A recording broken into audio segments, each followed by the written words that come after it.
Welcome in and welcome back to my channel. I am so happy to have you here.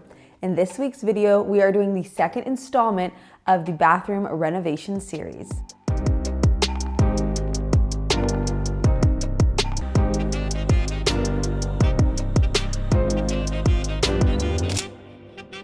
As you guys might have remembered from the last video, we redid the cabinets, we repainted them, we also changed the flooring out, and we messed around with a little bit of decor in that room, but there was still so many questions I had for you guys of what we should do, and we decided to make a really big decision and change quite a large feature in both of our bathrooms. However, before we get into that, I need to tell you that the baby bump is baby bumping and things are getting harder and harder for me to do. So you'll see that in this video, my husband does almost all the work along with some contractors that we hired. So we are kind of in the race against time to finish these bathrooms so that we can move on to the nursery, the guest bedroom, the storage in the house. There's just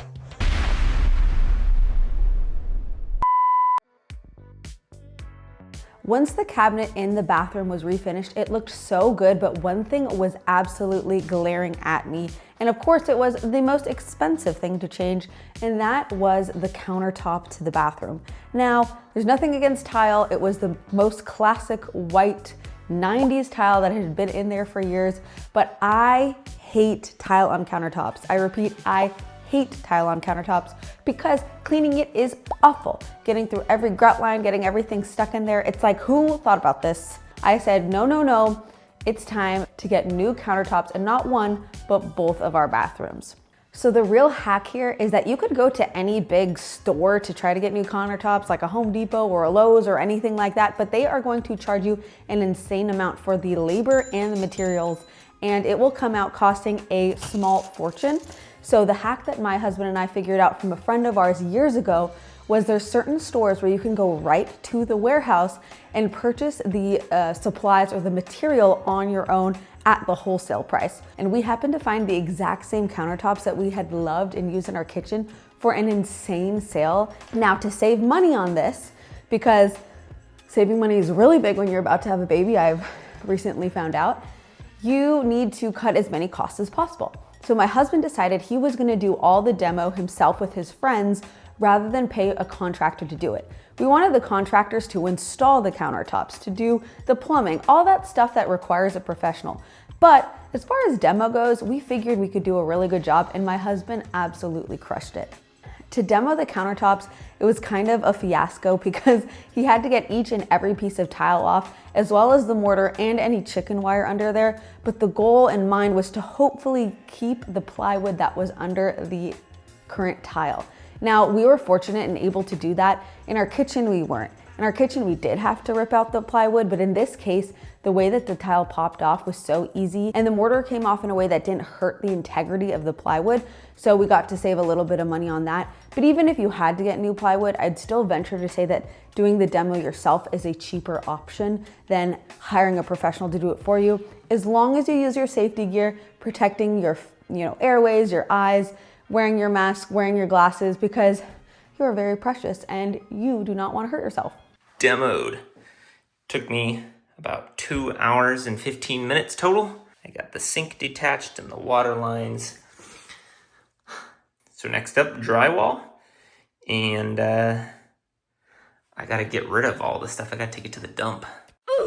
I had the task of figuring out what we were going to use for our new sinks and our new faucet.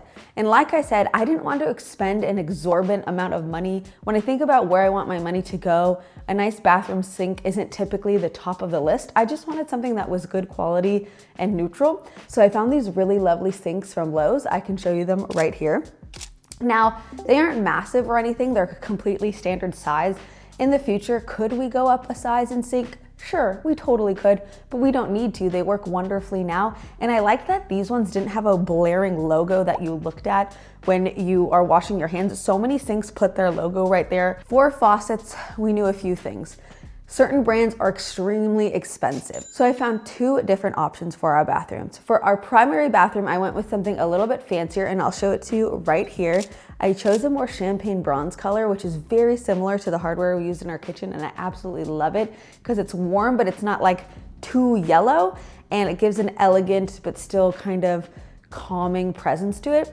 And for our guest bathroom, which will be the bathroom our child uses, I just got a nice satin nickel option that was inexpensive but still aesthetically pleasing. And I know that if we have to switch that out over time, it won't be anything that breaks my heart, but I also really like the way that it looks. We got our drywall pieces along with our tape here. That's some all-purpose pre-mixed mud. My drywall is done and patched. My texture is okay. The last thing we had to do before installing the counters was to cut out holes within our plywood to fit our newer sinks because they were a little bit larger than the old ones. And I should mention these were undermount sinks, which is so nice because if water or grime and dirt gets on the counter, you can just sweep it in. Our prior sinks were overmount, so you kind of like would have to shovel things in or whatever it was. I don't like overmount sinks, you guys. I don't know if you're upset at me about this, but I just don't think they're functional and I don't think they look any better most of the time. Not all the time, most of the time. Now, the countertop install day is always a little bit nerve-wracking because at that point it's out of your hands. We had the contractors come, they came and they measured everything really meticulously. This included making sure everything was level, making sure the sinks fit in place. They even created brackets for the sinks so that they could be installed on the same day and during the whole process of the countertops, which I greatly appreciated because if we had to install the sinks ourselves, we could have figured it out, but it would have been a new skill. It would have taken more time and there would have been more room for error. So that's something that you should keep in mind if you're getting your countertops redone. I didn't get much of the countertop install on camera because I wanted to be mindful of the privacy of the contractor and the workers. But at the end of the day, they did a great job. The counters were installed, they were level, the sinks were mounted properly, and everything was looking really nice. All we had to do was call our plumber out to install our new faucets. So that included the faucet, the handles, and we needed to get all of the valves replaced under our sinks because they were old 90s valves that were welded to the pipes. And our bathroom looked nothing like it had before. These new countertops completely elevated the look of both of our spaces, and I'm so happy that we went with this method. We did something tried and true that we'd done before. We worked and did it in a half DIY, half contractor way, which is my favorite thing. And I just could not be more pleased with how these look. So I'm so curious to hear about your thoughts on what you think of these countertops, and I need your help on two separate items.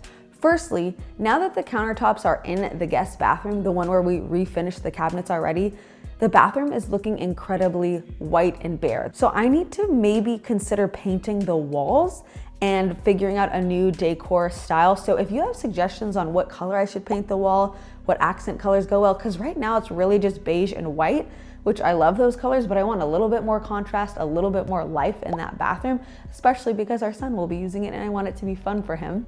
The second item I need your input on is what to do in our primary bathroom because the countertops look so good, but now it's so blaringly obvious that our cabinetry is old orange maple, and no hate to that, but it just does not go with the flooring.